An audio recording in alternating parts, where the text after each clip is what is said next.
Coba bayangin deh, ada jalan sutra versi modern yang membentang ke seluruh dunia. Janjinya, pelabuhan baru, jembatan megah, dan kemakmuran untuk semua. Nah, itulah visi dari inisiatif Sabuk dan Jalan China yang digagas tahun 2013. Tapi, satu dekade berlalu, janji-janji manis itu ternyata punya harga yang mahal banget, utang yang bisa melumpuhkan sebuah negara. Jadi pertanyaannya simpel banget kan? Ini beneran jalan tol menuju kemakmuran? Atau jangan-jangan cuma jebakan utang yang didesain dengan sangat rapih? Oke, kali ini kita akan coba bedah bareng-bareng. Mana janji dan mana kenyataan di baliknya.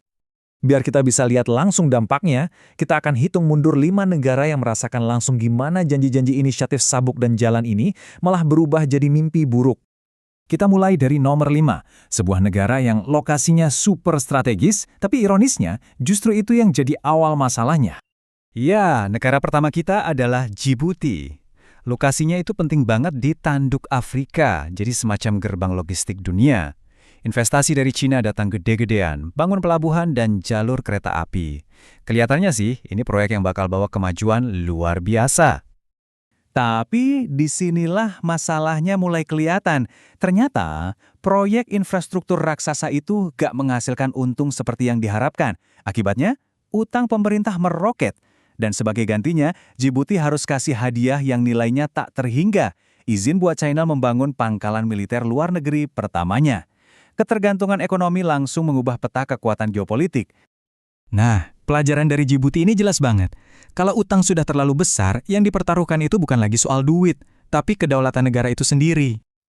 Oke, kita lanjut ke nomor 4. Ini adalah kisah tentang gimana sebuah kereta super cepat malah membawa ekonomi sebuah negara ke jalur yang salah total. Sekarang kita ke Laos, sebuah negara kecil di Asia Tenggara yang gak punya laut. Proyek kereta cepat China-Laos ini diharapkan jadi game changer, membuka negara itu dari keterisolasian dan mendongkrak ekonominya. Tapi kenyataannya, jauh panggang dari api. Bukannya untung, proyek kereta ini malah menciptakan lingkaran setan utang. Biaya operasionalnya lebih besar dari pemasukan. Terus gimana cara bayar utangnya? Yaitu, Laos terpaksa menyerahkan kontrol atas sumber daya alamnya, seperti tambang dan pasokan listrik ke perusahaan-perusahaan China.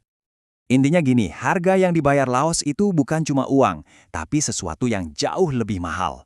Mereka kehilangan kendali atas masa depan ekonominya sendiri. Udah bukan mereka lagi yang pegang setir.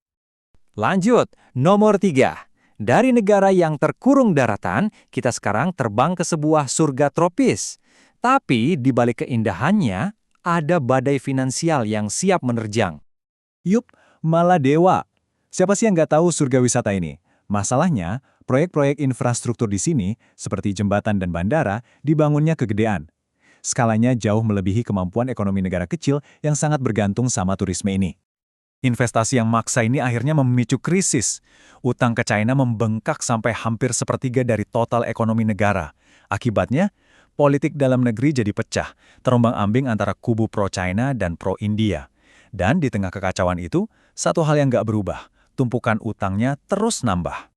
Jadi kasus Maladewa ini nunjukin banget gimana investasi yang nggak proporsional bisa merusak 3 pilar penting negara sekaligus.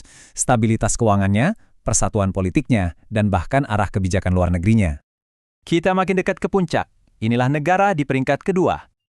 Sekarang kita bahas Pakistan dan proyek super raksasanya Koridor Ekonomi China-Pakistan atau CPEC. Proyek ini digadang-gadang sebagai permata mahkotanya inisiatif Sabuk dan Jalan, yang katanya bakal mengubah total ekonomi Pakistan. Tapi ternyata ada cacat desain yang fatal. Pembangkit listrik tenaga batu bara memang bikin negara jadi terang, tapi bahan bakarnya harus impor yang justru nambah beban baru. Pemerintah juga terikat kewajiban bayar yang tetap. Kombinasi ini bikin Pakistan terjerumus, sampai harus bolak-balik minta dana talangan dari IMF. Sederhananya, struktur proyek CPEC ini bukannya menolong, malah menjebak Pakistan dalam lingkaran setan utang dan ketergantungan pada bantuan asing yang kelihatannya susah banget buat diputusin. Dan sekarang, nomor 1. Contoh yang paling sering disebut, yang paling jadi ikon tragis dari semua ini. Betul, kita ngomongin Sri Lanka. Kasus ini udah jadi simbol jebakan utang di seluruh dunia. Dan pusat masalahnya ada di satu proyek yang didorong kepentingan politik, Pelabuhan Hambantota. Rangkaian kejadiannya benar-benar menghancurkan. Pelabuhan ini dibangun tanpa perencanaan yang matang, akhirnya sepi, nggak ada pemasukan sama sekali.